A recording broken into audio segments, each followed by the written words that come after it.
Hello, hello. Welcome to Trust Your Glitter. This is Christy Bellich, and it is far later than I normally record my podcasts, and I'm recording. It's actually Monday, the 21st of August. Usually I record on Sunday.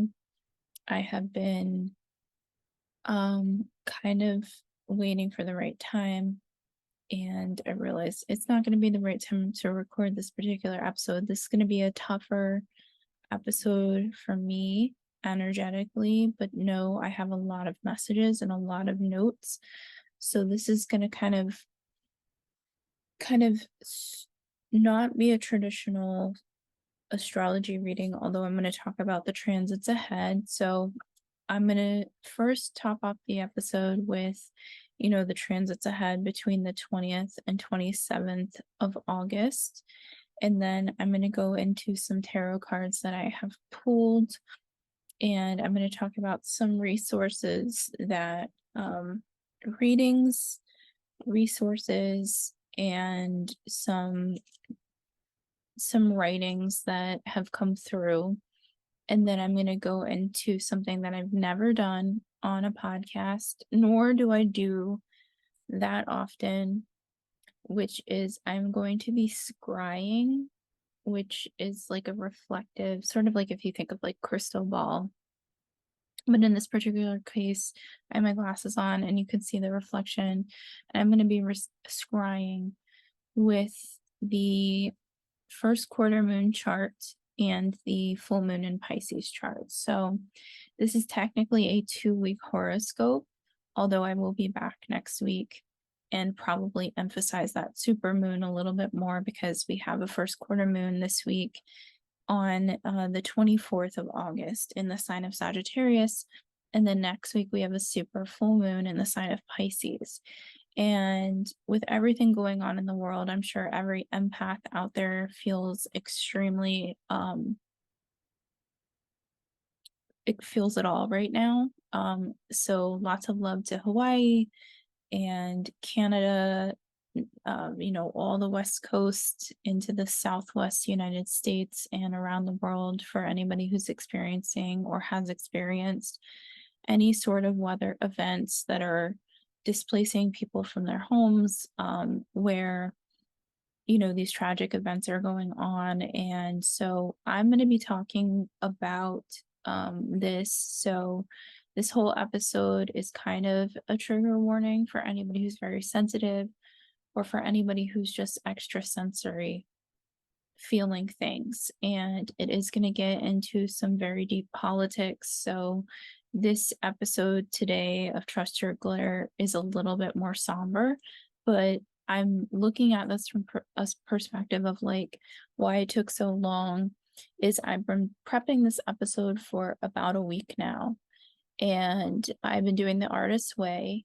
And through my morning pages said to scry through looking from the first quarter moon chart and the upcoming Pisces supermoon, which is, if you see me scry on this podcast, know that it's real.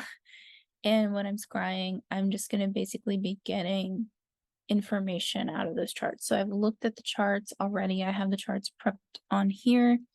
And most likely in post, I'll put the charts up. I'm not going to share my screen and I'm not going to do a whiteboard on here. I'm going to simply just put the screen in front of my face. I'll have my glasses on so you can maybe see the reflection if you scry yourself, anything like that. I'm also holding this rock. This is not a crystal from a crystal shop. This is from a mountain, and I don't really generally take rocks from sacred lands. I have or even seashells often. I have very few seashells or rocks, because I try and be ethical, especially if I'm in an, sacred place. But this is from 29 Palms Joshua Tree, and this is a rock that I took when I lived in a rural desert homestead.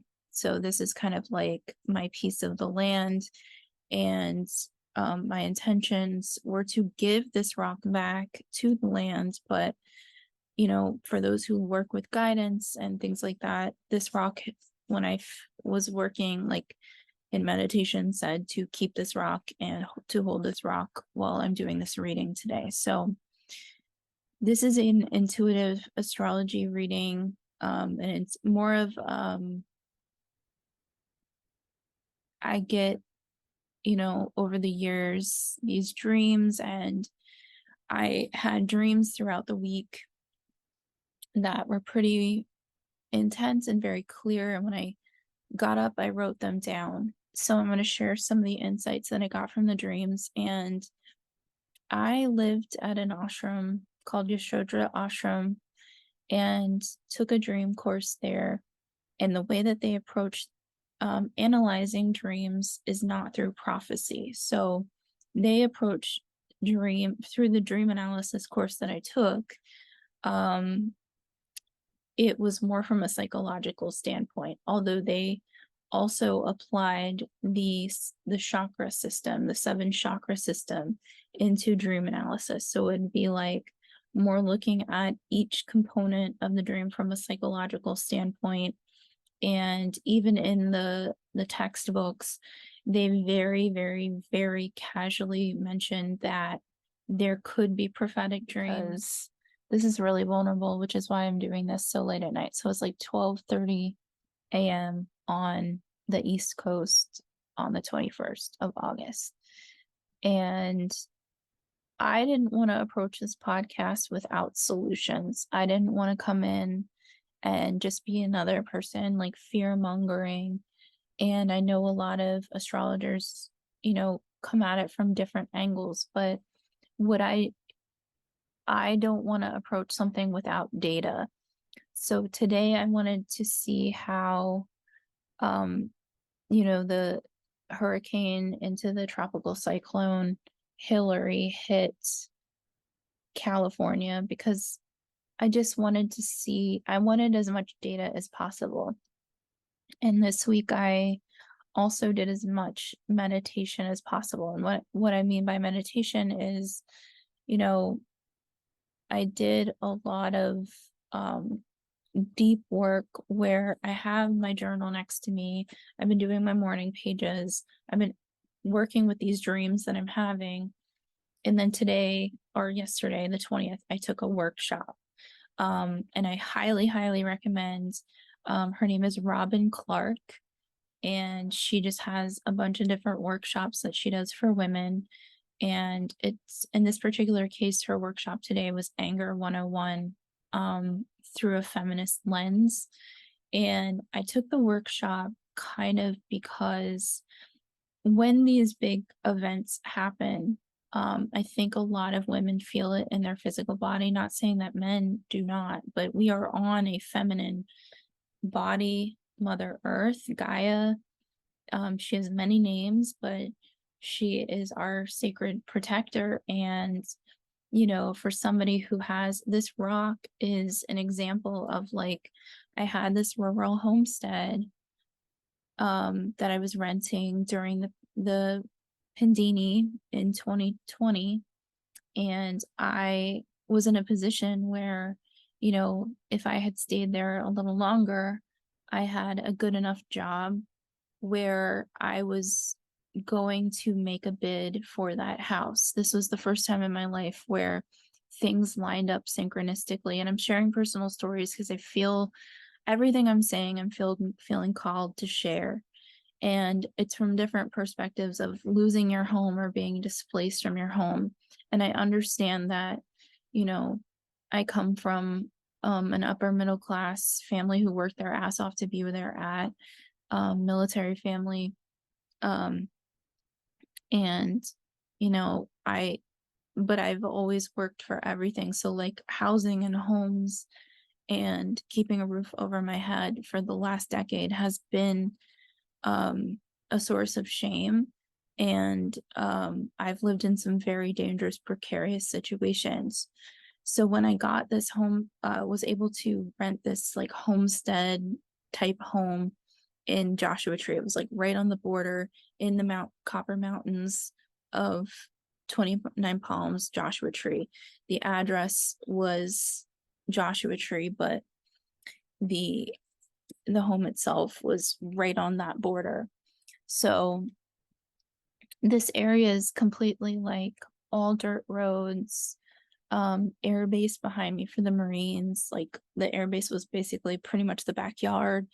And then pretty much 365, if I were to like turn, is all the Copper Mountains. There was like a section that was just like a small percentage that's not mountains. And it was just like this beautiful property. And it was on sacred Mojave land, high desert lands. So when everything went down with the economy, I also lost my job. And it was this very displacing, unsettling sort of situation where I had to kind of recognize that the lesson that I was getting was a very cosmic spiritual lesson that, you know, homes and properties and land and connection to our home and land and sacred land is going to be a really big issue. And I know there's a lot of different sides to this, but I'm definitely saying, like, there's a lot of documentaries that I think are really good. And The Great Awakening is a really, really good documentary. And, for 3 years, I've not been as vocal about this because I was shunned. I have lost my job. I have lost my income. I had to submit forms to keep a job in order, to be autonomous with my body. And I think it's just an interesting thing what we see, what's going on in Hawaii. And I'm trying really, really hard to stay on course here and stay grounded. This is tough. So I'm just kind of seeing all of this as a strategic use of weather. And I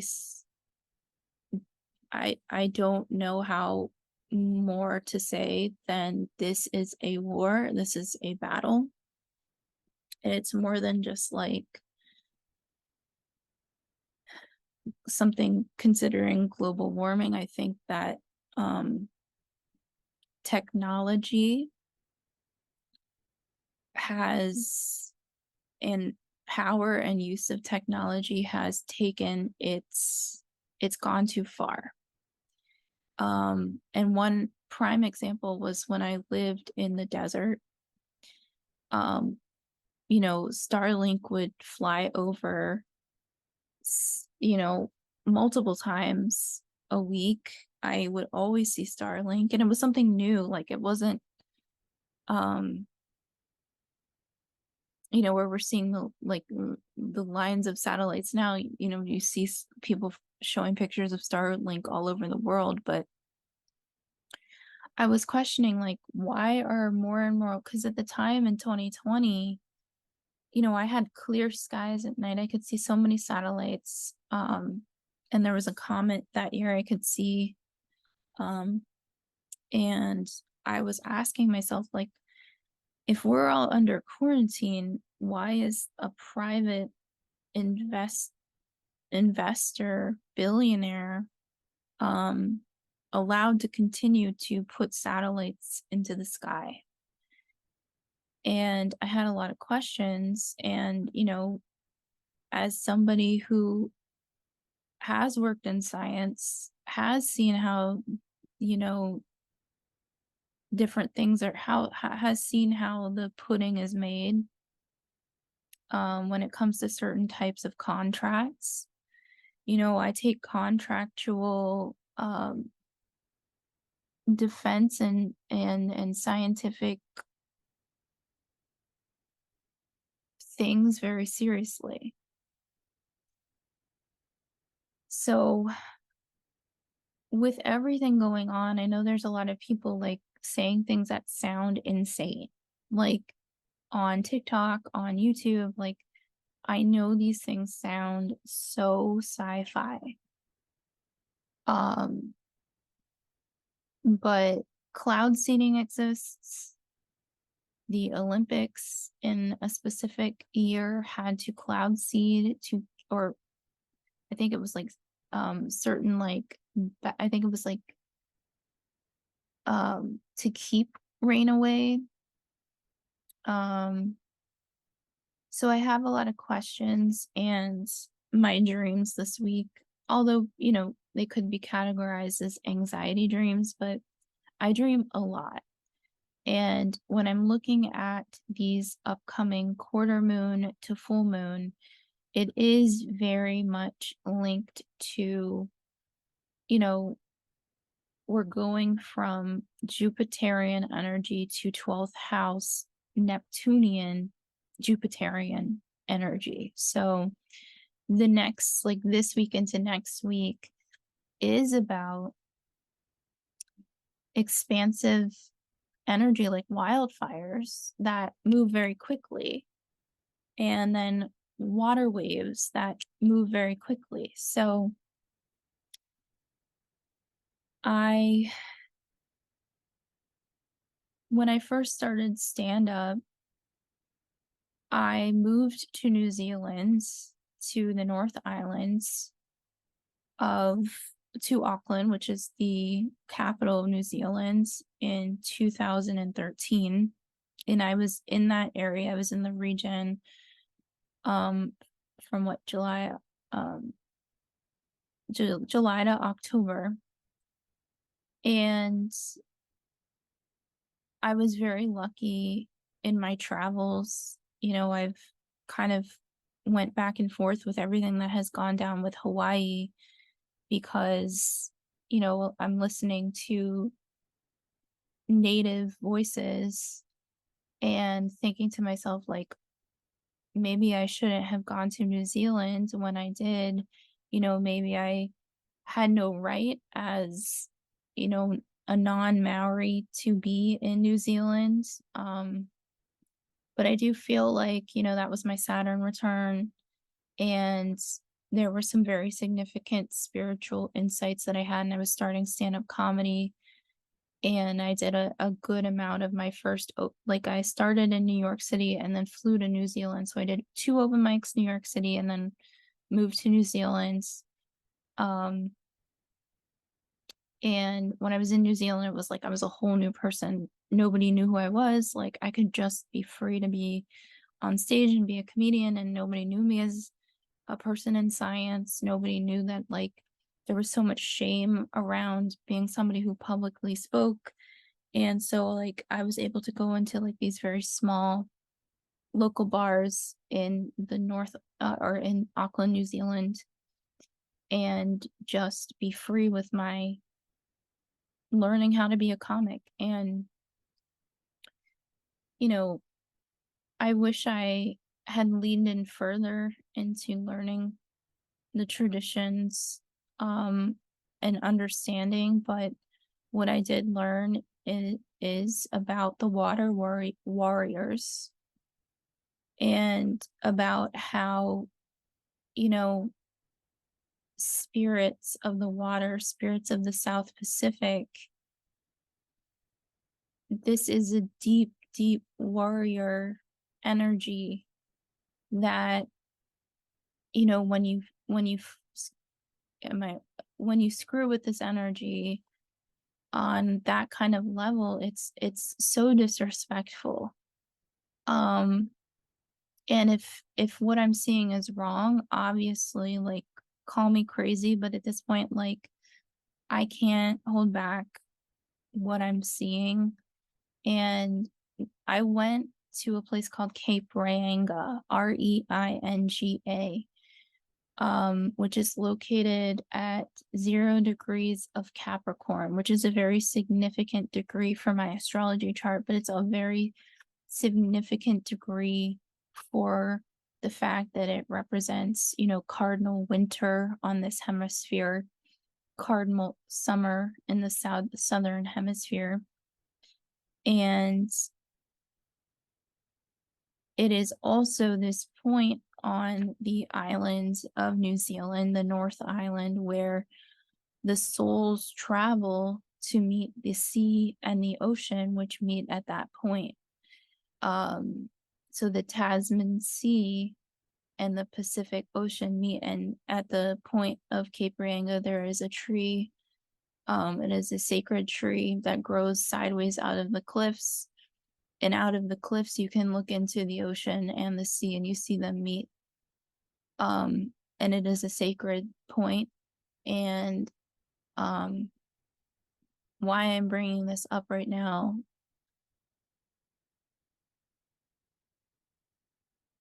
is feel like I need to share this card, the Hierophant.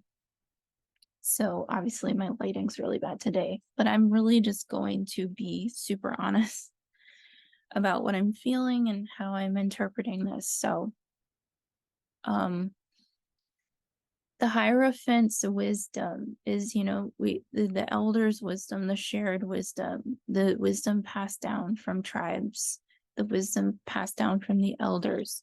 We do not have this in the Western culture.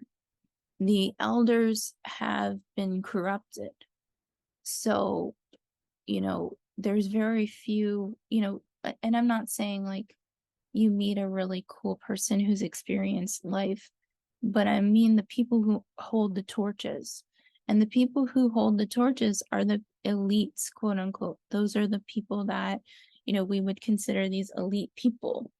And in this particular case, that's the people that sit at these podiums and tell us these things.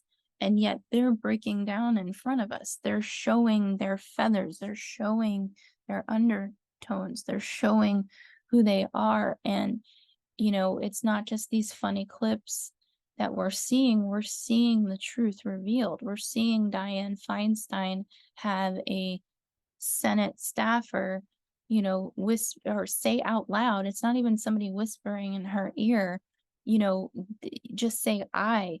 And she's saying I on a defense contract. And, Mitch McConnell spacing out, maybe having a dementia moment, who the hell knows? But at the same time, we have a president who has this. These are things we need to question. How does this correlate to what's going on right now? Well, the thing is, I'm very grateful that in my travels, when I lost this housing from the desert in 2020, I left the house on September 15th, 2020, and I went on the road. I had friends that let me stay on their couch. I, traveled all around the United States, but it was really emotional because in 2020, there were people, who were staying in their homes, but there were a lot of people living in rest stops. There were a lot of people on the road. There were a lot of people, just trying to survive. There were a lot of people that maybe, the mainstream media wouldn't see. And I'm very grateful that I've saw as much as I did. And, still got to do stand-up comedy along the way. But the reality is, when the root chakra is displaced, it's easier to allow trauma to control people. So I think that's why I did a workshop today, because a lot of trauma causes a lot of anger to bubble up. And I wanted to be in a place where I could talk about the collective anger, because, the weather, California had an earthquake today. It was a 5.1 or 5.0 out of, off of Ojai. It's not a huge earthquake, but I think it's an indicator of the fact that, some people could say it's Mother Earth shaking and waking and letting us know like she has a message for us. But I also think that at this point, look at the data. Okay, let's just talk about the facts here. There Let's go back. There were fires in Europe, I believe, in Greece.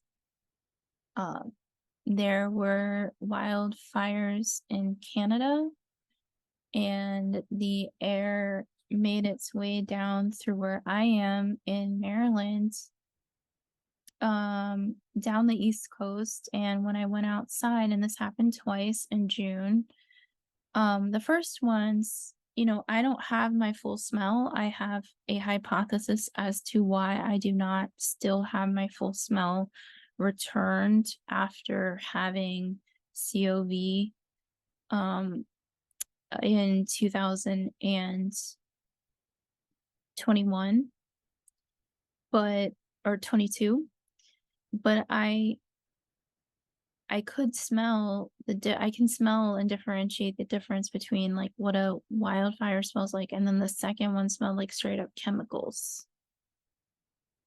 And I have a lot of questions about that. And then I have another question. There's fires in Canada on the west side, and then they're making their way down south, then Maui, Lahaina. I have a lot of questions here. And I know a lot of people are having a lot of questions. And I just feel like at this point, we need to kind of ask these bigger questions about, is the weather stuff really the earth shaking and waking? And I know the weather has gone through its ups and downs, and weather patterning is weather patterning, but I have a lot of questions. And I urge people who may be ostriches with their head in the sand to also ask these same questions, and also say, like, maybe science and technology.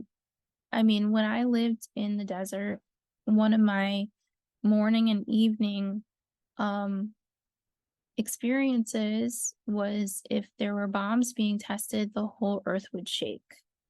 And you know that kind of testing is nothing new, but like, it was like an earthquake, and it did feel like an earthquake in the little homestead that I lived in. It was kind of just a normal way of life out in that part of the desert. But if that can feel like that, like, what else is, what other technology is out there that we don't even recognize or realize is actually created, and probably has been created for a really long time? Which in a lot of ways, like, if you think about the reason why Hawaii was even a state, it was a piece of property that was a pretty much a military decision in a lot of ways. Yeah, in a lot of ways it was religious, but it's a proximity um agreement, you know.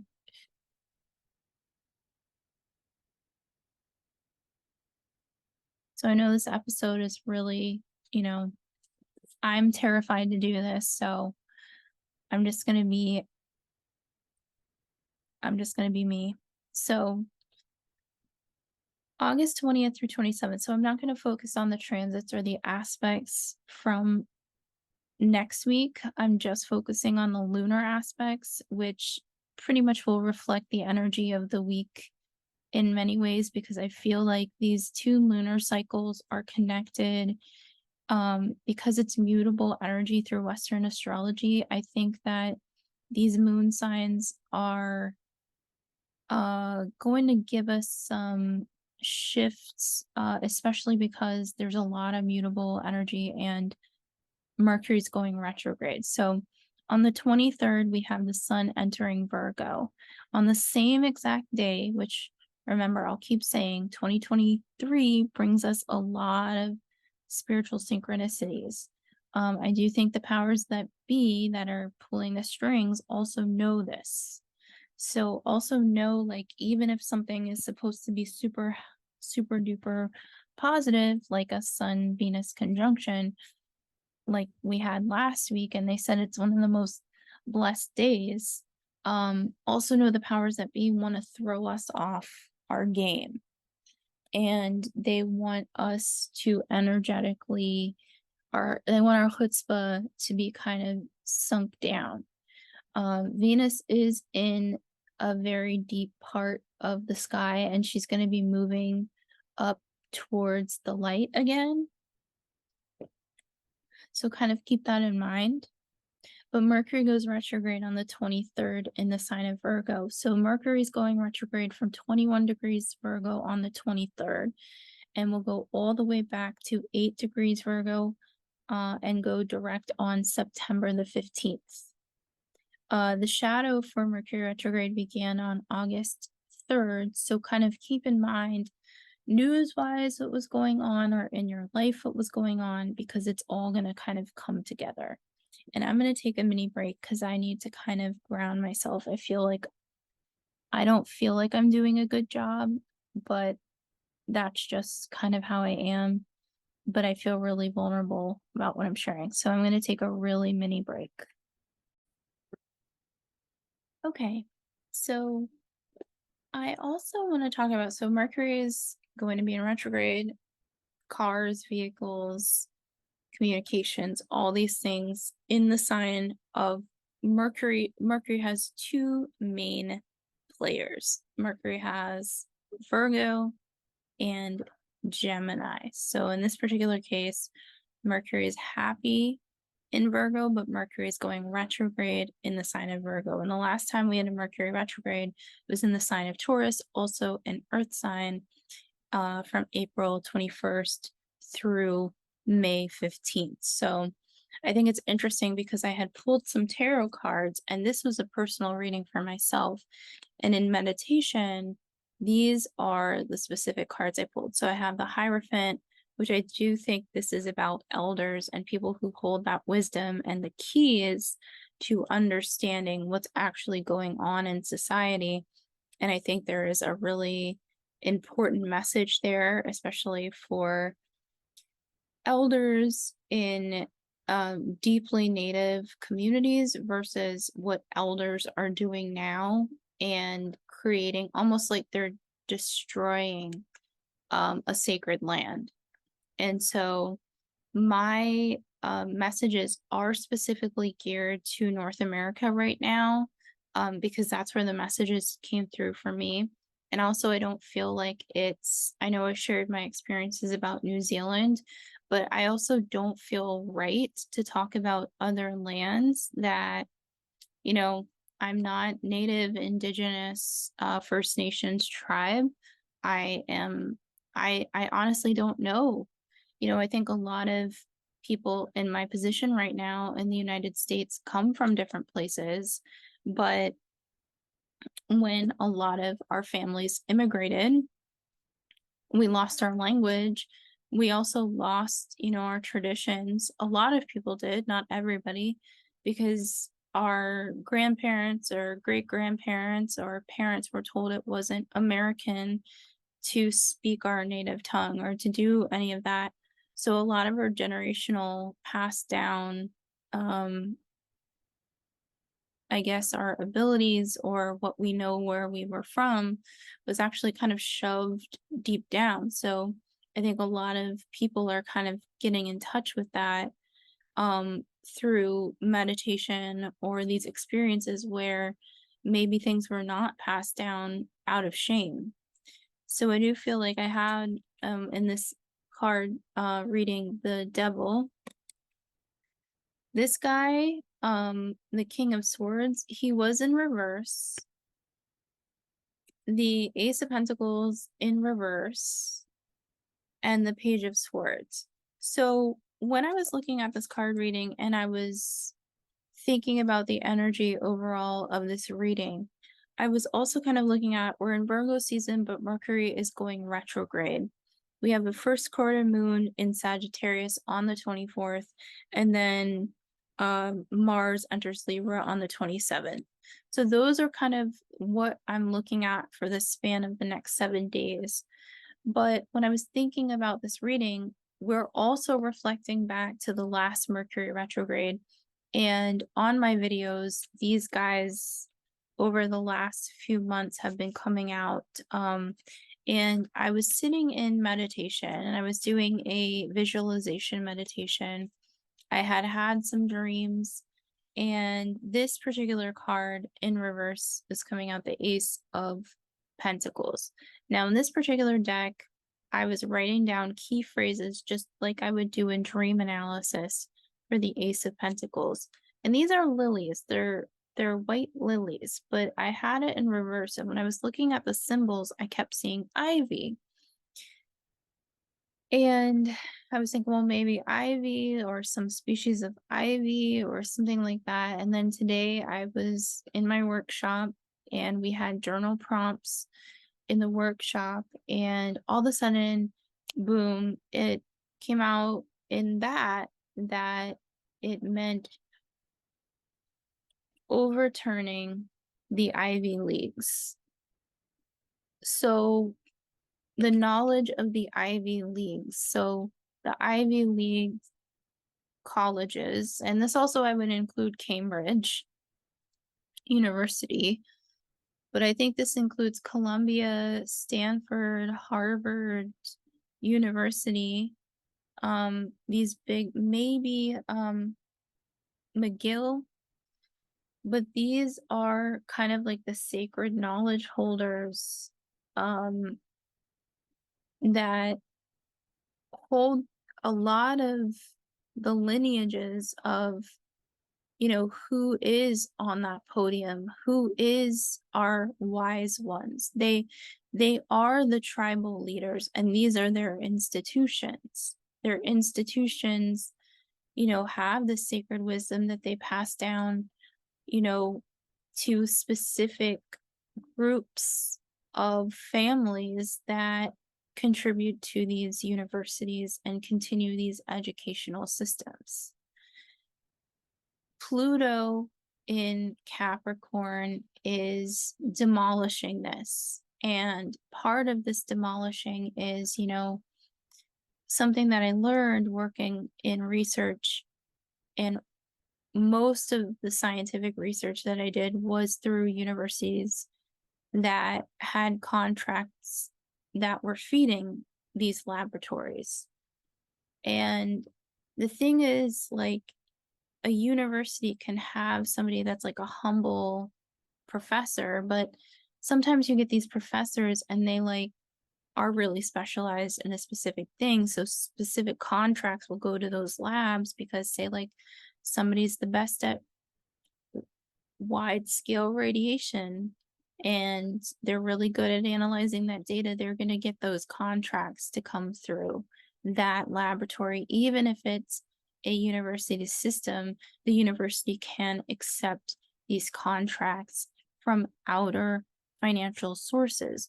Now, they can also have specific contracts come in from different ways. So if there's like a cap on something, then another one will just come through another organization. So when you hear something like NIH does this research, the other thing is and affiliates. So on the research level, you're having like affiliated researchers. And the reason why I bring this up is, like, you can easily divert a research study through this methodology. And I think that includes Hawaii. I think that includes certain regions of the United States. I think that it includes weather patterns. I think that it includes farmlands. I think that it includes a lot of things that we're going to see between, you know, over the next, you know, up to 2030. So I wanted to share these cards because they're also kind of part of these dreams that I'm having. So just note that also the aspects this week that I think are really important are there is a yod, a finger of God, a finger of fate that has been in the sky, and it's been in the sky for the last few days. It is not exact, but the today through about the 23rd, we have a yod in the sky. I would also consider the yacht to have been through like the back end of last week with the Sun in Leo and then Neptune and Pluto. So this is important because this is supposed to be happening right now. We're supposed to be talking about this right now. Pluto's in retrograde, Neptune's in retrograde. We're supposed to be revisiting these things. Mercury's about to be in retrograde, Venus is in retrograde, Saturn in Pisces is in retrograde. It's a lot. And Uranus will be going retrograde. Not this week. We've got a week to go, but we had Uranian squares and then Uranus is going retrograde. So today, the 21st, Mars is also quincunx the North Node. So there is tension between like diligence and also kind of fighting the fight. And then Venus and Jupiter are square this week as well on the 22nd. And with that energy leading into the first quarter moon, I like it because it's highlighting what's valuable to you. It's really saying what is actually worth your physical time as Jupiter is in Taurus, and how does it make you feel appreciated with Venus in retrograde in Leo. So, all right, this is where I need to kind of like ground myself. And yeah, I have to like, I'm sitting on the floor now to ground myself. And these dreams this week, I really wanted to not talk about them because I was like, I really think dream analysis is so personal. But as I sat with these dreams, I was like, there are 2 points that I really have to read about. And I had this dream, and in the dream, it was so vivid that people were walking and they were displaced from the state of California and they were in Texas, which I already know was going down now. I was part of that whole 2020 into 2021 just, move to Texas movement. And this felt new. And in this particular case, I was like in like horse fields or cow pastures, and the grass was like greenish yellow, so it wasn't a drought. It was like regular Texas like like grass fields. And I distinctly knew that this group of people, and it kind of was like we were at a county fair, but all the fields were vacant, but I knew there were animals around. I just didn't see them, but I saw like their presence was around. And I knew there was a barn. And people were moving through fences, and like I was helping people move through the fence. And particularly I was helping this one person moved through a fence, and I was holding their hand and I helped them through the fence line. And the groups of people were pretty hopeful. And this purple, like this kind of purple, was the color of the sky in front of us. And we were moving, like, you know how like herd pastures or horse pastures are kind of like all separated, but you can kind of walk in these sections. And it was a pretty wide section in between the pastures, and they were lined by fences, and people were walking towards this purple sky, and it was very, very vivid, like this purple, like a lavender purple. And I was specifically looking at it, and I said, Texas skies can be beautiful as well. And we were walking, distinctly I knew we were walking from the northeastern side of Texas, but we were in a central part. It was not Austin. I know everybody's moving to Austin. To the southwest part of Texas, like towards El Paso. So like across Texas. So I don't know how people from California would be going from northeast to southwest, but the energy felt very hopeful. And so I interpreted this as the Great American Eclipse of 2024, which takes place on April 8th. But when I looked up what a purple sky meant, it can mean pollution, it can mean solar radiation, It can mean the pollution from a volcanic eruption, and it can also mean wildfires, which is also pollution, air pollution. And I don't think that what we're experiencing with hurricane slash tropical storm Hillary is anything isolated. And I think that the important thing to note here is this earthquake that also occurred, because I think the earthquake is an indicator of something else going on that may be related to what that Dianne Feinstein and Mitch McConnell whole situation really was. So when certain contracts are utilized, I think that certain technologies can also be utilized as well. If an atomic bomb can be made, why would it be so crazy to say that also maybe there's something that can create earthquakes? And maybe it was like a signal to let us know, there's something else in control here and it's fucking with our brains and trying to uproot us, because the earth has chakras. And it just so happens that, these chakra systems in the earth, like there's the heart chakra, Hawaii. I think they, after watching like native videos, represents heart chakra. And then Mount Shasta in Northern California is a known first chakra, root chakra point. The other thing that I think is important to note, that California is the sacred state of the bear, the representation of the bear.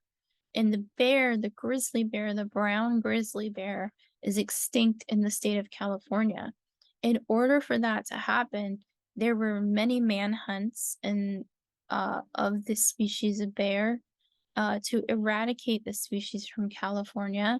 And I believe the final grizzly bear was like a captive grizzly bear in San Francisco. And I believe that their taxidermy, I believe it's a taxidermy bear now in like a museum or something. But when I think about this energy, I think about, there's Bears Mountain, and there's, all of these symbolism of the bear. And my voice, I'm not talking coherently right now, but the symbolism of the bear, if you think of a mother bear, if you think of like this bear that's going to defend her land, and the fact that the symbolism of the gold rush creating such a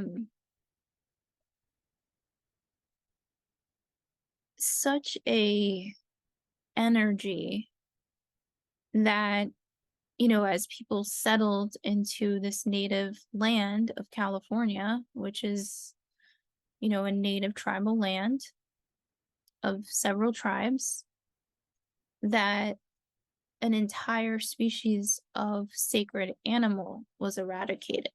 Like, just think about that displacement alone. The Pluto return of the United States, based upon the Declaration of Independence, July 4th, 1776, is highlighting these displacements. This declaration, furthered this energy of continually displacing people from their own homes and land. And now we're seeing technology trying to own land again, trying to take over the autonomy of land. So let's see. This is a second dream that I had, and it's very specific to farming. So for farmers listening, I'm not a farmer's almanac. I don't have a lot of experience farming, but I grew up around horses and feeding horses and having to keep horses and my horse, and just the things that I witnessed on a small scale there, I was able to kind of translate through the dream. So this particular dream is about the US production of wheat and animal feed, farmers and traditional feeds. So I saw kind of a disruption in feeds for animals, but this also includes Purina Mill and General Mills and mills in general for grains, and grain product production was halted. The other thing part of this is that I saw chives, wild chives, and the need to understand the vitamin and mineral content of growing wild chives. Plowing practices with the lunar cycles, which is something that I know is not new, but I'm sorry, I'm gonna crotch shot y'all. I'm sorry, I don't mean to. Um, plowing practices with lunar cycles, the soil turbidity, and working with the moisture of the soils through tarp squares, and turf farming through covered growing practices in pockets or squares. Soil diffusion with earthworms, and can utilize pools and blow up plastic pools. So I saw this as like a wider scale thing, because I saw this as like tiny little pools that people can put um in garages and sheds that are very small. I know there's like bathtub farming and stuff like that, but if you don't have little pools, it can even be like laundry baskets with um um plastic trash bags or tarps as well. So these are things that I saw in the dream. I saw some more stuff, and it's related to the overflow of streams and rivers in the Greater Tennessee Valley. I think it's the Cumberland, and the state of Georgia. This is the United States, Georgia. Um, I saw with swine farms that they need apples, so I don't know why they were saying for pigs to feed them apples, but I was seeing that for those who do raise swine, that they need magnesium. I don't know what that means. I've never, ever, ever raised pigs, and I just know them by like petting them and being friends. But like, I've never raised them. So that's just part of the dream. And for chickens, so the one thing that I saw, did I write down the species? Grain. Okay. So this is very specific. And when I had this dream, this is the thing that also stood out. So I saw these beetles, and the species of beetle I had seen before. And I saw it many years ago, and I probably was still, it was probably like even around like 2001 or 2 when I saw this species. So there was a specific movement in the horse world where people were like changing their grain feeds and getting away from big companies like Purina, um, or these bigger feed suppliers, and kind of moving local. And so, I was in charge of feed at many of the farms, would help feed, but I was also in charge of resetting medications, administering medications, all these different things. And there was like a higher class type of feed that a lot of like the shishi fufu like horse owners had. My horse was generally on Purina. I kept him on sweet feed to keep his weight up because he was a thoroughbred, and I wanted to supplement that because of the soil drainage where I lived. And we have very high iron soils where I live, and very high lime. So I kept him on like a high fat feed. And I also supplemented him with something called beet pulp, which is like a dried beet pulp that you can buy, and you have to soak it. Although I learned later you don't, but I'm OCD about something called colic with horses, so I soaked the feed. Um, and also always believe in hydration, so I soaked it for extra water as well. The reason why I'm sharing all of this and why this is going into really weird territory is because I kept seeing these little beetles, and they're called grain beetles. And this particular, we had a summer where it was pretty moist, and a lot of the mills were getting beetle infestations. And you have to be really careful with hay. You always have to inspect hay for, toxic beetles and things like that. But at the time, these beetles were popping through, and we had to like throw away whole things of these people's like shishi fufu grain. And I was seeing that these mills were having some trouble with beetle infestations.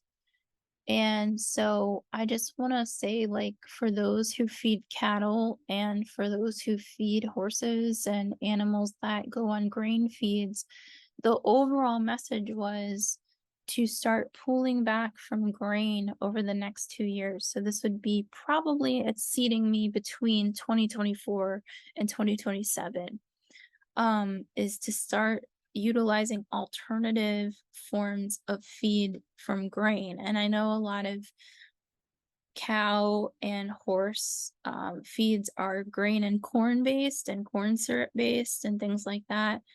I don't know the solution. I just know the suggestion per dream when I saw these beetles was to tell animal owners to go grain free as much as you can. And that if you've been thinking about doing it, it's like 1,000 thumbs up to your intuition already. Um, I was such like a sweet feed person. Like that was like my base. And I saw really good results with sweet feed, but if I had a horse at this particular time, I would also be a little concerned about grain. And then I was seeing if you're getting bad batches. So this is a weird message, and I feel really bad for having okay, so this is the message that I got when I tapped into like the beetles is test your chickens. So if you have this is so mean. So chickens can kind of really eat anything. And if you get like a beetle infested grain, a bag of grain, to test them on your chickens. That's the message I got, which is really mean and really sad. And I don't know if I like also just kind of Google what the beetles are. And also like these messages are wild. These messages that I'm getting are like really wild. So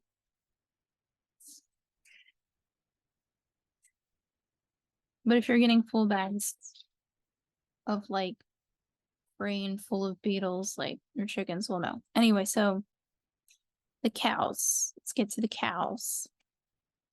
So with cows, I want to say this is the message, and I don't particularly like the message because I love cheese and I love dairy and all this stuff, but this is the message I got about cows. Do not look, oh, do not, this is from the dream, so it's not written really awesome. Do not look like it, does not look like it because the plethora of in and outs, Whataburgers, and pop-up burger boutiques, but cows are energetically endangered species, especially on a karmic scale, dairy producing cow herds. This herd is has sustained a significant mother wound, and the solution is tough because dairy is so good. It's also our mother medicine collectively. But energetically, we are drinking the sacrificed mother, which propels the patriarchy forward. And I'm talking about these cards. I'm not talking about the good fathers out there who care about your families and really want, well-being. I'm talking about like Mitch McConnell freezing on the, you know what I mean? Like that kind of shit. Solution, phase off. Obviously, like I'm still gonna be like wanting a latte or, cheese and stuff like that. Cheese fanatics, take 2 years and find a more sustainable local source if you can. You can make your own milk, Hawaii and other coconut sources. So, how I felt that was like energetically, coconuts kind of also kind of really ask yourself about that and what grows locally in your area.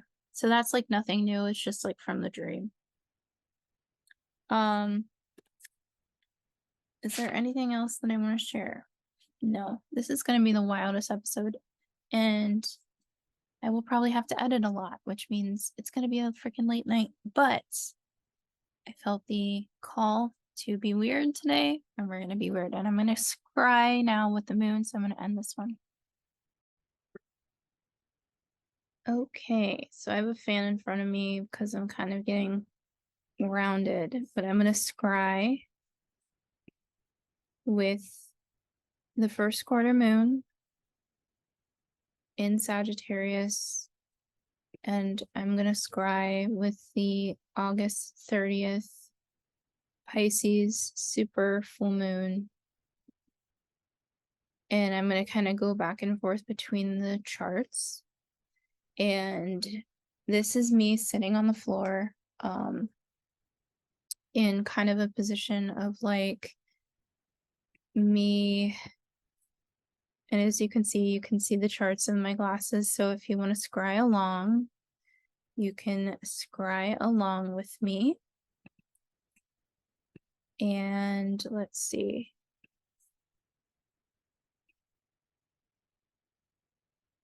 So what I'm doing is I set these two charts, and I will be utilizing the house system based on the time of their charts. So August 24th, 5:57 a.m. Washington, D.C. I set the chart, and I'm going to look at the big three, and then I'm looking at the houses and the aspects. And in this particular chart for the first quarter moon, this is going to be a test, and I'm going to reference Sarah Jenks and her article about manifesting with the moon. But I think it's so important that there's a lot of technology right now trying to I would understand my translations are not going to be like super university style or intellectual, but it's almost like this idea of like taking over the moon or overtaking the sacred feminine through the moon, because Mother Earth, they've been trying to conquer her land, but the moon rules over the tides and Mother Water. And whether it's a piece of technology to regulate the planet or whether it's something not so great, I still have to reference that our bodies are in the upper 80 percentile made of water. So it's very important that our water cycles are taken seriously, and our moon is taken seriously, which is, through morning pages, all of this came through to do a first quarter to full moon reading between the moons. And when I look at the first quarter moon, yes, we're going to have a very big test. I do think it's going to be looking at the sacredness of Mother Earth. I would say tidal pools are really important here. Marine lands, things like that. And looking at the first house position of the sun during this quarter moon at 1 degree of Virgo, squaring that 1 degree Sagittarius mutable moon. This is going to be in the 4th house. And the thing is, a Sagittarian moon in the 4th house, this is our lands, because Sagittarius is an international sign. This is, the foreign lands, kind of looking between, Sagittarius and Pisces type energy, 12th house type energy. So it's very interesting that I'm seeing this, with the 4th house, it's saying what's at home here. And the midheaven of this has Jupiter, which is, the home planet of Sagittarius. The midheaven's at 17 degrees Taurus, Jupiter's at 15 degrees Taurus, and Uranus is at 23 degrees Taurus. So there is something very public here, especially because the part of fortune is conjunct Uranus here, and Uranus is getting ready and prepared to be going retrograde the week after. So I'm also looking at the 9th house, which is Jupiterian in nature, and the North Node is in the 9th house in Aries, and Chiron in retrograde is in the 9th house in Aries. So this is about foreign lands, and this is about kind of looking at things as we're all interconnected. I think it's interesting, you know, the world as a whole is going to be looking at what all of our lands represent. And I view Hawaii as, yes, it is a state in the United States, but maybe this is just a personal opinion, but this is a native territory, you know, that has been conquered and overtaken. And in many ways, like this particular energy, when I look at it from the perspective of the energy of Hawaii, is kind of saying we need to look at something a little bit more aligned here, because the sacred geometry of this chart alone has something called a mystic rectangle, which actually goes out into something called an envelope. And then we have 2 kites in this particular chart. So these are directed energy that goes towards specific planets, but are very much aided from planets. So the moon itself is in a kite, as well as Neptune as the point of the kite. So in a lot of cases, when I was talking about dreams earlier, pay some very deep attention to your dreams. Venus is in the 12th house of this chart with Hecate, and she's in retrograde. So there is this very deep things bubbling up from underneath the caves, the underwater caves. And this could be both on a spiritual metaphor, because spirit speaks in metaphors, or this could be on a wider scale of saying, you know, we need to look beneath the surface and really say there's some stuff going on in the deep oceans off of, you know, the coast of Hawaii. Saturn's in the 7th house in retrograde in Pisces.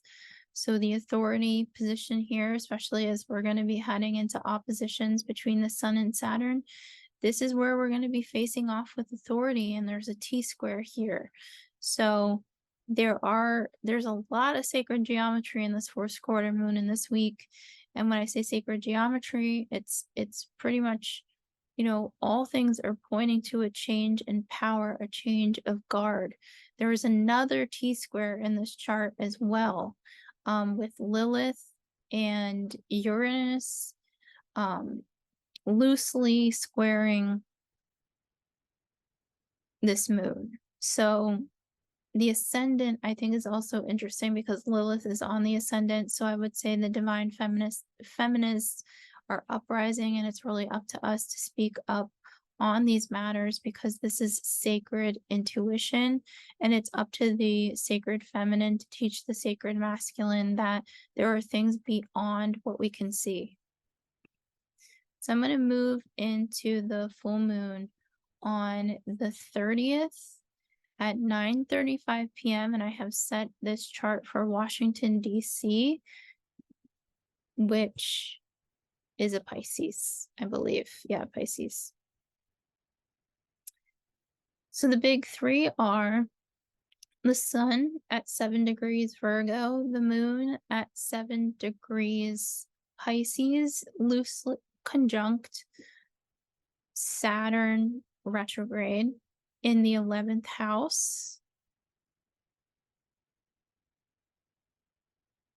with the 11th house being very Uranian in nature. This is unexpected surprises here, but again, this is with authority figures.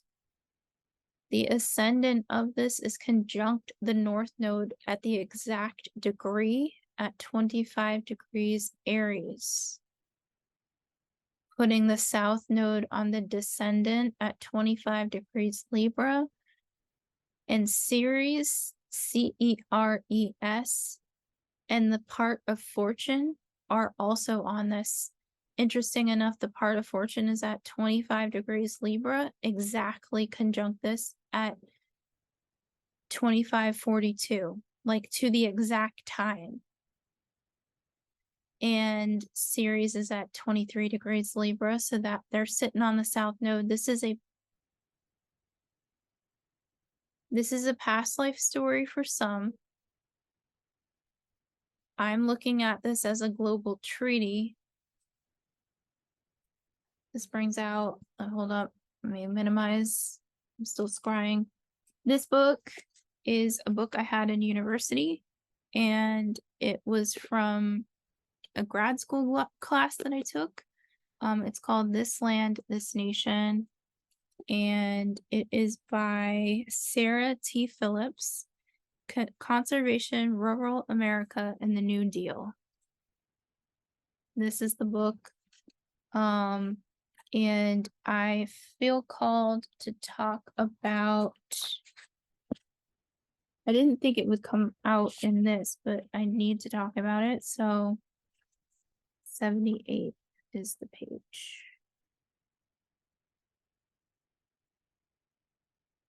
Okay.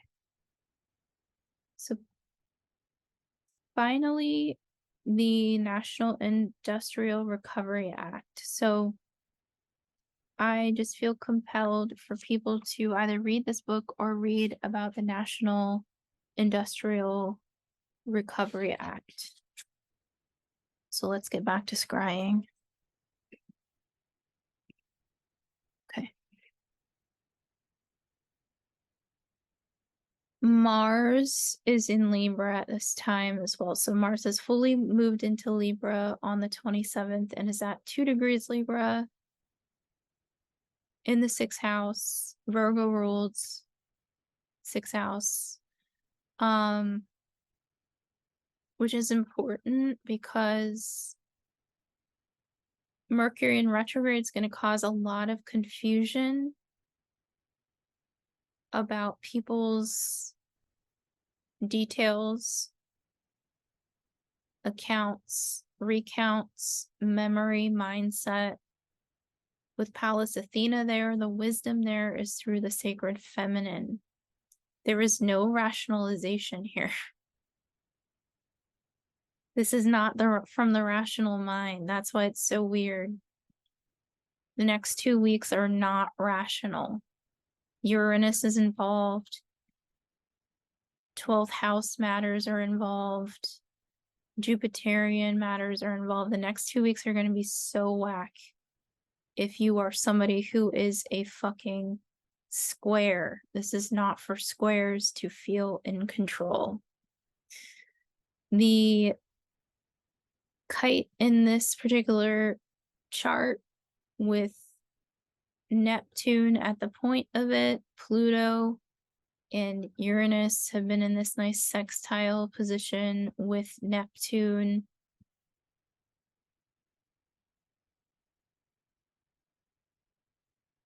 Pallas Athena is holding it down. But Mercury retrograde is going to go over this and oppose Neptune. Not to the exact degree, but the energy here with the retrograde.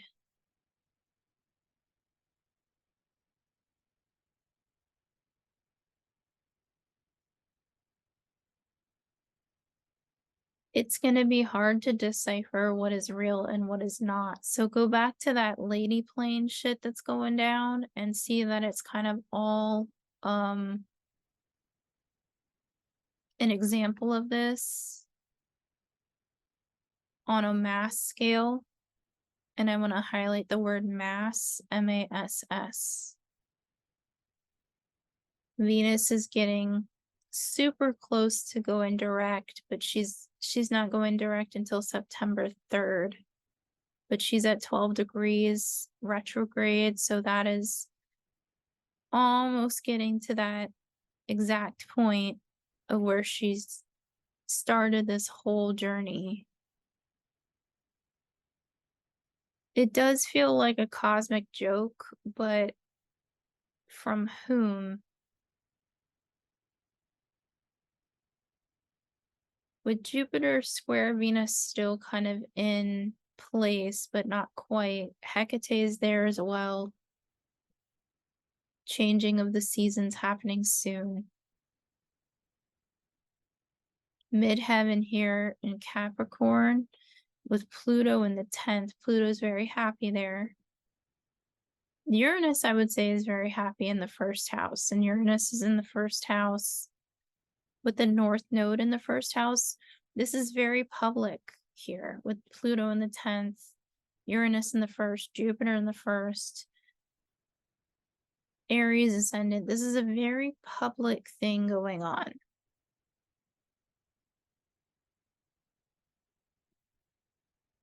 Hold up. I need to shuffle my cards because not all of them are facing down. Is this something else other than like these fires and the sun? Bonus. Four of Pentacles. Two more. Seven of Cups. And I think the Empress is in reverse. This is Hawaii here with the Seven of Cups. The confusion over the autonomy of bodies. If it's in here, it's also happening out there. That's why I think women working on anger, I definitely recommend Robin Clark's workshops because you're journaling through them. You're doing kind of community work. It's very, very, very intense, but it's just an example.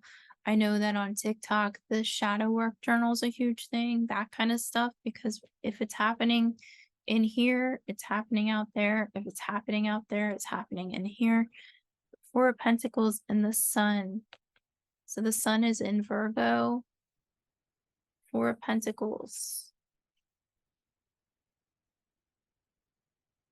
I just hear something army. What army? What army? What army? Like a phrase. Army. Something army. Oops. Two of Swords.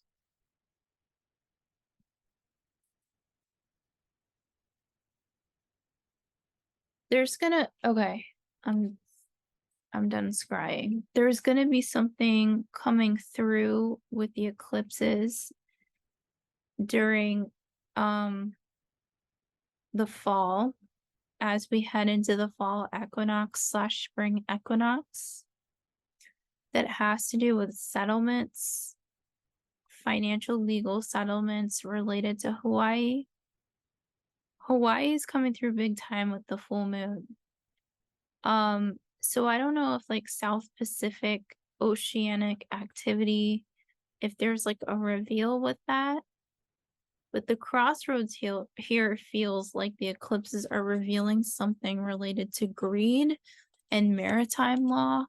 And this is related to like a lender, or I know that like BlackRock is also a thing, but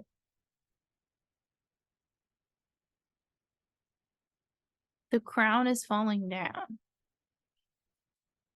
Jack and Jill went up the hill to fetch a pail of water. Jack fell down and broke his crown. I guess this is Jill in this particular case. Let's see what the Divine Feminine is here.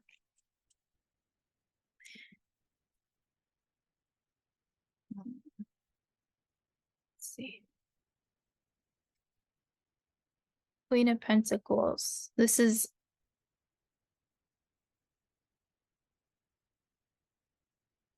when you cut the Divine Feminine out of a situation. So like LA has changed its name, and I was talking about the Bears earlier, not like the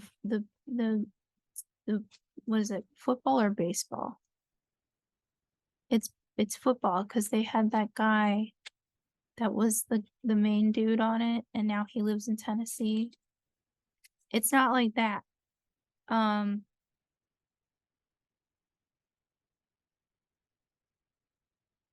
I just hear wrap it up in a bow real pretty. That's how I'm hearing it. Oh, okay. You LA's real name, the city of Los Angeles, is the Queen of the City of Los Angeles. That's how the name translates. And they shortened it, but it's the same lesson as the bear. You can't write out the sacred land. Sacred lands are sacred lands.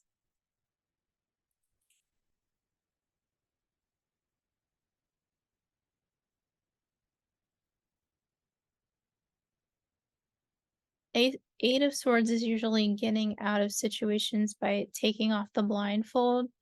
So if this is a reiteration to get your head out of the sand, if you're watching this and you're like getting triggered,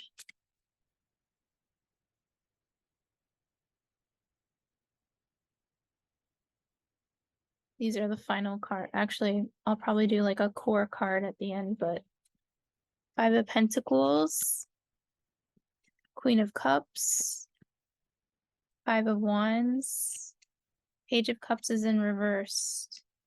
Justice will be served for these souls, especially like super innocent, sweet souls that have been lost, especially in Hawaii, where they were neglected by the system and honestly put into a precarious situation that is quite evil.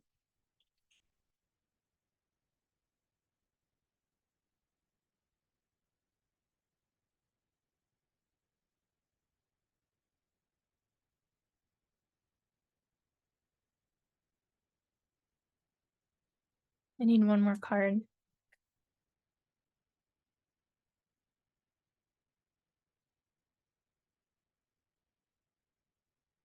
Four of Cups is about not seeing what's right in front of your face.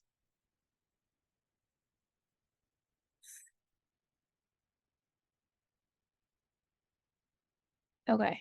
Maybe it's a message to be like, trust your fucking glitter. So we all know that this is a battle. And in this particular case, the situation, the battle that we're experiencing is that we have been failed on multiple levels as a collective from very, very greedy people who have continually increased their ability to utilize technology against us. And in this particular case, it's taken out people in order for greed to occur. So in this particular case, this is not going to be isolated.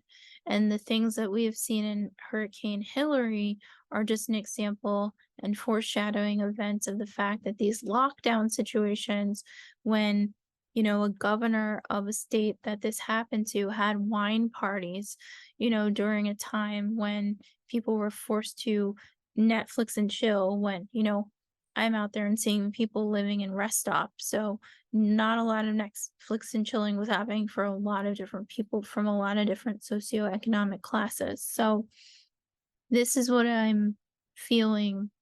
We're seeing a foreshadowing in a very sad and scary way. And, the solutions that I saw in the dreams were like, I was like asking about solutions. This book, I think, is a really good resource. I had been using it as a coaster, to be quite honest.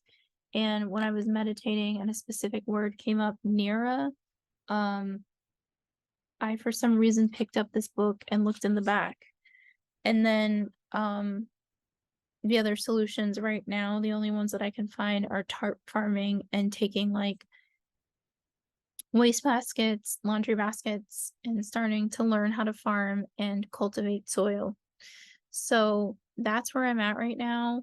This has been the craziest podcast. If you understand how scared I was to do this podcast today, how insane and vulnerable I feel right now, how this has been one of the toughest weeks energetically for me, deciphering what energy I'm feeling, having to meditate a fucking lot, having to really ground myself a fucking lot, knowing that the planet is under attack. The planet has always been under attack, but in this particular case, it's pretty fucking obvious. And if you still have your head under the sand and you don't want to understand that exactly everything that went down in 2020 was exactly to change our mindsets in order for this to all go down. I don't know what to tell you. You know, go Netflix and chill for the rest of your life because this is a battle and it's for the sacred feminine's actual autonomy, Mother Earth, Gaia. So thank you for listening to Trust Your Glitter. I'm terrified to put this episode out today, and I'm going to go into editing now. And much love for your week ahead. Peace and take care.